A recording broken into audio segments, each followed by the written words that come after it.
ବିଜୁ ପଟ୍ଟନାୟକ କଲ୍ୟାଣ ମଣ୍ଡପଠାରେ ସ୍ୱାୟତ୍ତ ଶାସନ ଦିବସ 2024 ପାଳିତ।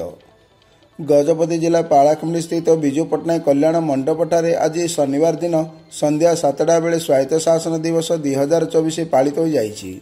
ପାରଳା ପୌର ପରିଷଦ ପକ୍ଷରୁ ଆୟୋଜିତ ଏହି କାର୍ଯ୍ୟକ୍ରମରେ ମୁଖ୍ୟ ଅତିଥି ଭାବେ ପାରଳା ବିଧାୟକ ଶ୍ରୀ ରୂପେଶ ପାଣିଗ୍ରାହୀ, ଜିଲ୍ଲା ପରିଷଦ ଅଧ୍ୟକ୍ଷ ଶ୍ରୀ ଗାବରା ତିରୁପତି ରାଓ, ପୌର ପରିଷଦ ଅଧ୍ୟକ୍ଷା ଶ୍ରୀମତୀ ନିର୍ମଳା ସେଠୀ, ଜିଲ୍ଲାପାଳ ଶ୍ରୀ ବିଜୟ କୁମାର ଦାସ, उपाध्यक्ष श्री लिंका मधु, पौर परिषदर कार्यनिर्वाह अधिकारी श्री गौरचंद्र पट्टनायक, जिला परिषद कार्यनिर्वाह अधिकारी डॉक्टर गुणनिधि नायक एवं पौर परिषदर काउंसिलर माने मंचस्थ होई आजिर स्वायत्त शासन दिवस पालन को नहीं निज निजर अभिभाषण प्रदान करथिले। एही अवसर में विभिन्न सांस्कृतिक कार्यक्रम मान अनुष्ठित होइतिबा बेले विभिन्न प्रतियोगितार पूर्व विजयी प्रतियोगी मानकु पुरस्कृत करा जायतिला। एतिस प्रेस एवं पौर परिषद मध्य होइतिबा बंधुत्वपूर्ण क्रिकेट मैच रे विजयी एवं पराजय टीम को पुरस्कृत करथिले।